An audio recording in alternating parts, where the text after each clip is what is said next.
Hello everyone, welcome back to the pharmacy India champions. So आज जैसे कि हमारी जीपैट 2023 की इंटरैक्टिव सीरीज चल रही है और आज हम यहाँ पर मिलने वाले हैं शिवम राजपूत से, who secured the rank 354 in GPAT 2023. So first of all, Shivam, a big congratulations, champion, for this mesmerizing rank. Thank you sir, thank you. और मैं थोड़ा सा आपसे इंट्रोडक्शन जानना चाहूंगा, कहाँ से बिलोंग करते हैं, कौन से कॉलेज से हैं, तो थोड़ा सा इंट्रोडक्शन अपने बारे में बताइए थोड़ा सा। Sir, I belong to Mohali city, Punjab, and I am from the college Punjabi university Patiala, Punjab. Okay, so Shivam, कैसा लग रहा है? How is the feeling of this result? I hope अच्छा होगा। कैसा फील आ रहा है? सर, फील ग्रेट हो रहा है क्योंकि काफी दिनों से वेट करा जा रहा था, जीपैट के रिजल्ट का डिले हो रहा था, तो अब अच्छा लग रहा है। ओके, तो ओवरऑल जब जीपैट का रिजल्ट आया तो सर्च तो कर रहे थे, एप्लीकेशन नंबर डाल रहे थे, तो उस टाइम पे क्या फील थी, मैं जानना चाह सर, रहा हूँ। सर थोड़ा नर्वसनेस था कि मतलब कैसा आएगा, मतलब आंसर की देख के तो थोड़ा लगा था कि थोड़ा अच्छा रैंक आएगा, पर फिर भी थोड़ा नर्वसनेस था डाल। तो जब पेरेंट्स को बताया तो कैसा रहा उनका reaction? What was the reaction? Sir actually जितना मुझे इंतजार था जी पैट का, उतना उससे ज्यादा मेरी फैमिली को भी था। वो भी रोज ही पूछते थे कि जी पैट का रिजल्ट आया कि नहीं तेरा आज। तो आप कौन से बैच से थे बेटा, मैं जानना चाहूँ। सर मैं अभिमान बैच से था। अभिमान क्रैश कोर्स बैच से थे। हाँ जी सर। तो पहला क्वेश्चन मेरा यही रहेगा, कैसे पता लगा फार्मेसी इंडिया के बारे में, और मतलब कैसी चली तैयारी, कैसा रहा ये ओवरऑल एक्सपीरियंस? सर मेनली मुझे फार्मेसी इंडिया के बारे में, जैसे आप यूट्यूब पे कंटेंट्स डालते हैं ना, उसके थ्रू पता लगा था मेनली पहले। And through out the journey मतलब काफी अच्छा रहा फार्मेसी इंडिया के संग। मतलब आपके जो कंटेंट्स थे वो काफी हेल्पफुल रहे, क्लास के कंटेंट्स, आपके बुकलेट्स वगैरह भी थे मेरे पास। तो मोस्टली उसमें काफी ज्यादा अच्छा कंटेंट मिला मुझे एज कम्पेयर टू बाकी कोचिंग में, जहाँ तक मैं कह सकता हूँ। इसीलिए तो कितना समय देते थे शिवम जब पढ़ाई करते थे? तो कैसा शेड्यूल था आपका पढ़ने का? क्लासेस किस टाइम चलती थी? अभिमान क्रैश कोर्स का कैसा चलता था? सर मेनली इवनिंग में मैं कभी कभी जैसे मतलब एक्चुअली कॉलेज भी मतलब एडजस्ट करना पड़ता था उसका, तो मतलब कई बार मैं रिकॉर्डिंग, कई बार लाइव क्लासेस भी देखता था। मोस्टली लाइव क्लासेस में रहता था, जैसे मिस हो गया तो उसके बाद उसकी मतलब रिकॉर्डिंग देख लेता था, क्योंकि इट्स मोर इम्पोर्टेंट। तो मेनली जो एक फोबिया था जीपैट का, वो आपको भी था? एक जैसे रहता है कैसा होगा एग्जाम, कैसे करेंगे, क्या था फोबिया, एक्सप्लेन कर पाएंगे?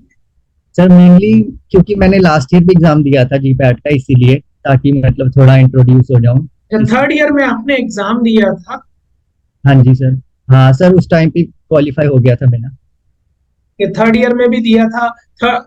काफी बच्चों का ये क्वेश्चन रहता है कि सर हमें थर्ड ईयर में देना चाहिए, अगर देना चाहिए तो क्या बेनिफिट होता है? तो आप उसको अपनी भाषा में, लैंग्वेज में बता सकते हैं कि आखिरकार होता है, वाकई फायदा होता है?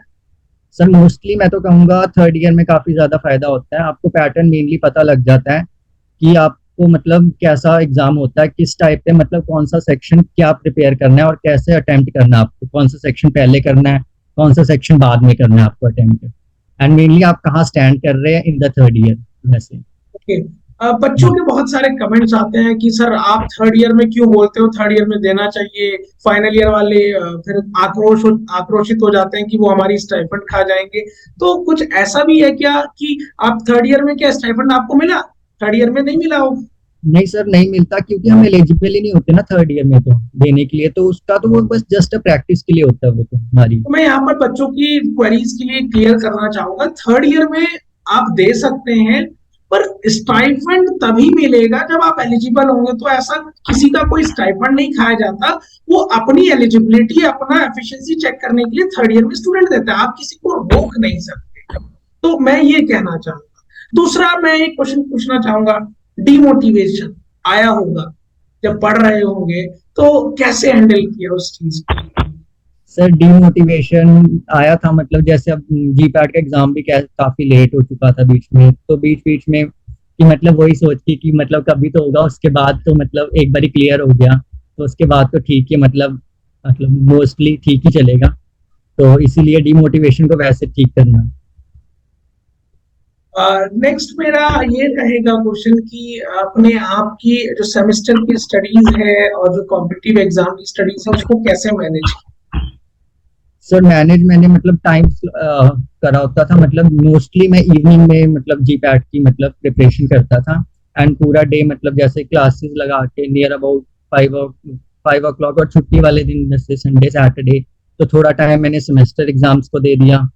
तो मोस्टली टाइम इवनिंग में मैं जीपैट की प्रिपरेशन करता था मोस्टली। इवनिंग में आप जीपैट की प्रिपरेशन, हाउ हाँ द जी। क्लासेस गोइंग, क्लासेस कैसी चल रही थी? What are the benefits you are getting from the Abhiman crash course? क्या क्या बेनिफिट आपको मिला? कैसा था एक ओवरऑल एक्सपीरियंस आपको क्लासेस का लेकर? सर ओवरऑल एक्सपीरियंस अच्छा था सर, मतलब क्लासेस लगाने का ये बेनिफिट हुआ जैसे कि मतलब कई चीजें सिर्फ पढ़ के ना क्लियर नहीं होती, वो सिर्फ टीचर्स के एक्सप्लेन करने से क्लियर होती है। इसलिए क्लासेस से मुझे ये फायदा हुआ कि मतलब जो छोटी छोटी चीजें थी वो पूरी कंसेप्ट के संग क्लियर हो गई थी। तो that mainly benefited in the GPAT this time. Test series जब लगाते थे तो क्या बेनिफिट मिला टेस्ट सीरीज लगाने से, और क्वेश्चन जो गलत होते थे तो उसको कैसे डील करते थे?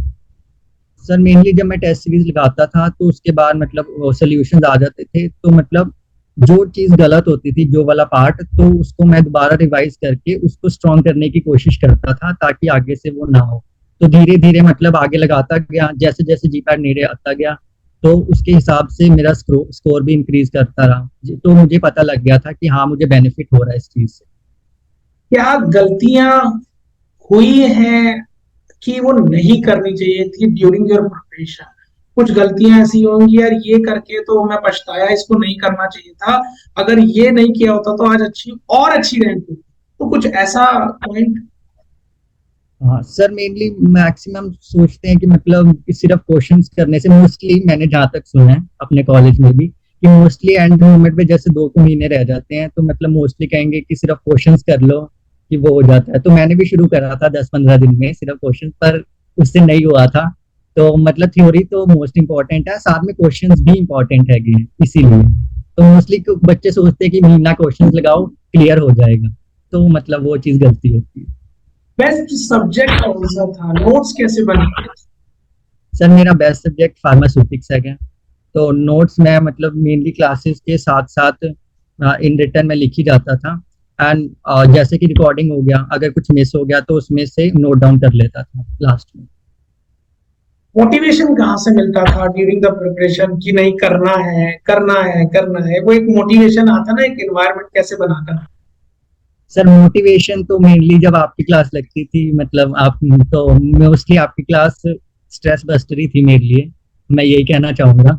तो आप क्योंकि पूरी क्लास में मतलब थोड़ा पढ़ाया तो मतलब मोटिवेशन देते थे आप सबके, इसीलिए तो मेनली आपकी क्लास से तो स्ट्रेस बस्टर था मेरे लिए तो। डिस्ट्रैक्शन बहुत सारा हुआ होगा पढ़ाई के दौरान, कॉलेज में, कॉलेज की फ्रेंड्स, मस्ती, मोबाइल, फैमिली फंक्शंस, तो उन सब को कैसे मैनेज किया? क्योंकि एक दिनचर्या है, ये चीजें सब पार्ट है, तो कैसे मैनेज करते थे?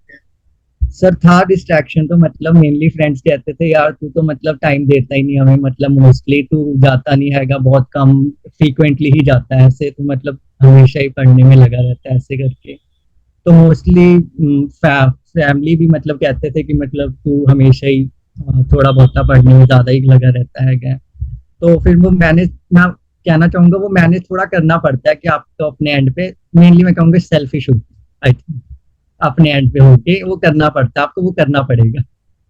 क्लासेस का सबसे बेस्ट मोमेंट आप लोगों के लिए क्या होता था जब क्लासेस अटेंड करते थे? एनी बेस्ट मोमेंट और best memory you are having with you? Best memory sir mostly classes में सर, जैसे कि मतलब आपकी क्लासेस लगती थी मेनली, तो आप बीच में मतलब काफी मोटिवेशनल वो थॉट्स वगैरह मोस्ट ऑफ द टाइम करके कि मतलब आपका जी पैट एक बार क्लियर हो गया कि मतलब आपके सिर्फ 4 नंबर से इतना मतलब रैंक पीछे हो जाएगा आपका वो सब। तो सर वो सब चीजें मतलब सोच के कि हाँ मुझे करना है, एक भी क्वेश्चन मतलब अगर 4 नंबर भी पीछे चला गया तो काफी रैंक पीछे आ जाएगा। तो और क्या वो आप सब। वाकई देख रहे होंगे, आप वाकई देख रहे होंगे अगर 4-5 नंबर इस बार इस बार आपको मैं आप यहाँ पर सभी लोगों को बता दूं, इस बार जो मार्क्स का जो खेल आया है, जो रैंक भी सेम आई है, जो परसेंटाइल भी सेम है। Why the percentile is here, late me very very clear. इस बार बच्चों की जो नंबर है अराउंड 60 to 65%, बहुत बच्चों के सेम आए हैं। दैट्स वाई परसेंटाइल लाया गया है। परसेंटाइल क्योंकि शिफ्ट में भी हुआ था, इस वजह से भी ये रीजन रहा है ना। कुछ सजेशन बच्चों को लेकर, आप बच्चों को क्या सजेशन, जूनियर्स को क्या सजेशन देना चाहेंगे उनकी प्रिपरेशन के लिए, कि क्या करना चाहिए आपको अपनी तैयारी के लिए? सर मोस्टली मैं जूनियर्स को यही कहना चाहूंगा कि जो सेकेंड ईयर में है उनके लिए अभी थोड़ा ज्यादा टाइम है, तो मतलब अब वो कर सकते हैं, पर जो थर्ड ईयर में है उनको मोस्टली तैयारी शुरू कर देनी चाहिए। थोड़ा थोड़ा की थ्योरी भी पढ़े, साथ साथ थोड़े थोड़े क्वेश्चंस भी प्रैक्टिस करें। जो सेकंड ईयर है वो अभी थ्योरी से शुरू कर सकता है, law and in the third year वो क्वेश्चंस प्रैक्टिस करना शुरू कर सकता है, तो तभी मतलब mostly that will help in their GPAT.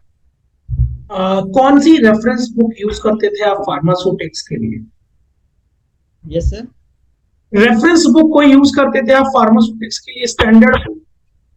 Sir उसके लिए मैंने लैकमैन वगैरह भी यूज करी है काफी, वो थ्योरी कंप्लीट करने के लिए, क्योंकि फार्माकोग्नोसी मतलब के लिए? फार्माकोग्नोसी के लिए सर कोकाटे सर की बुक हैगी है, वो मोस्टली बेनिफिशियल होती है फार्माकोग्नोसी के लिए, क्योंकि वो फार्माकोलॉजी के लिए? फार्माकोलॉजी के लिए सर केडी त्रिपाठी में काफी अच्छी क्लासिफिकेशन वगैरह काफी डीपली क्लियर्ड है कंसेप्ट, वो वही है उसके लिए कॉलेज के लिए। तो क्लासिफिकेशन को लेकर बहुत बड़ा एक चक्कर है, बहुत दिमाग में क्वेश्चन आते हैं कि सर कैसे याद करें, हुआ है भूल जाते हैं, कैसे डील सर किया शिव? सर क्लासिफिकेशंस के लिए तो काफी ट्रिक्स दी थी आपने क्लासेस में, मतलब वो हो जाती है आराम से, काफी आपकी बुकलेट्स में बहुत ज्यादा ट्रिक्स आई कैन से कि वो हो जाती है, आप कोई मुश्किल बात नहीं है, आप बुकलेट्स में काफी ट्रिक्स हैं, क्लासेस में आप काफी ट्रिक्स देते हो, तो उससे हो जाती है, इतना मुश्किल नहीं है क्लासिफिकेशन करना। बच्चों का बहुत बड़ा क्वेश्चन है फिजिकल फार्मेसी को लेकर, बहुत टिपिकल सब्जेक्ट है सर, समझ में ही नहीं आता कॉन्सेप्ट, ऐसे ऐसे चैप्टर है, रियोलॉजी कैसे समझे, तो उसको लेकर क्या रिव्यू रहेगा, क्या सजेशन रहेगा बच्चों सर बच्चों को? फिजिकल फार्मेसी के चैप्टर माइक्रोमैरिटिक्स हो गया, इसमें छोटे छोटे पॉइंट्स है, जैसे कि सर वो एंगल ऑफ रिपोज वाले, स्टार्स इंडेक्स वाले टेबल्स, वो सब का माइक्रो सर दो को बारी अगर पढ़ा जाए मतलब क्लासेस के बाद तो वो इजीली क्लियर हो जाते हैं। एंड जो छोटे छोटे पॉइंट्स एंगल ऑफ रिपोज हो गए, ये सब ये छोटी छोटी वैल्यू से क्वेश्चन आए थे क्योंकि जीपैट में भी, और हमेशा ऐसे ही होता है मोस्टली। माइक्रोमैग्नेटिक सरफेस टेंशन से सर वो फॉर्मूलाज वगैरह जो है उसके। एक बहुत बड़ा क्वेश्चन है बच्चों के दिमाग में। अभी मैं आपसे पूछ लेता हूँ, शायद मैं, देखिए मैं यहाँ पर क्लियर कर देता हूँ, I am very ground touch person, कि मैं जो जमीनी हकीकत है उस पर मैं क्वेश्चन पूछता हूँ।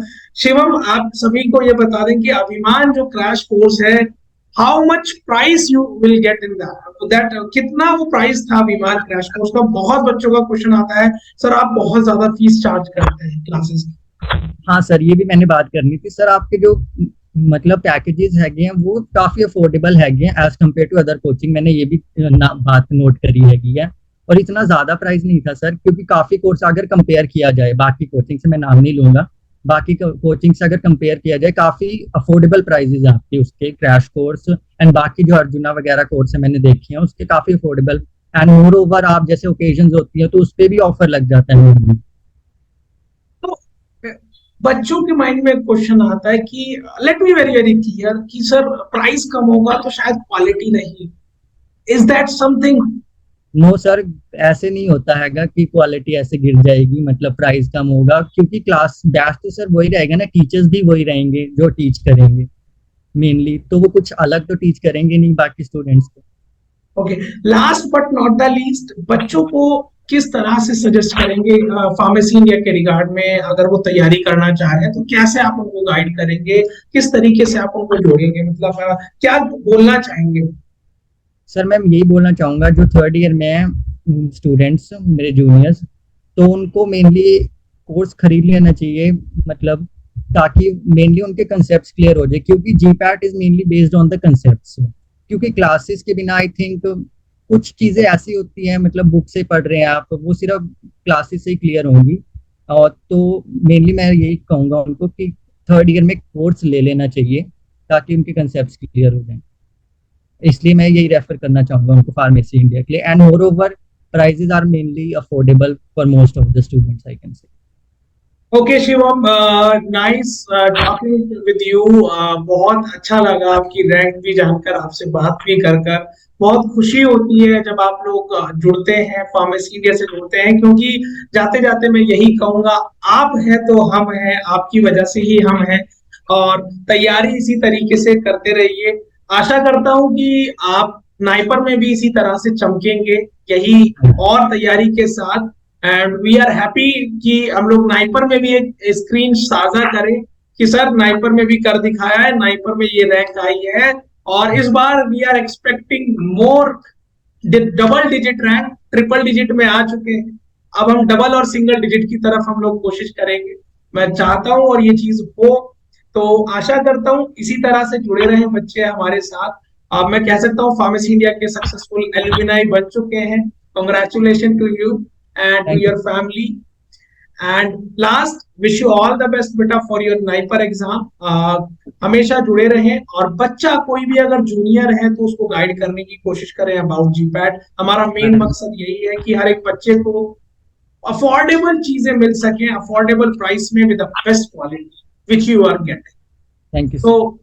thank you Shivam for this love and this support. May God bless you beta. Thank you so much for coming. Thank you sir. Thank you. Thank you.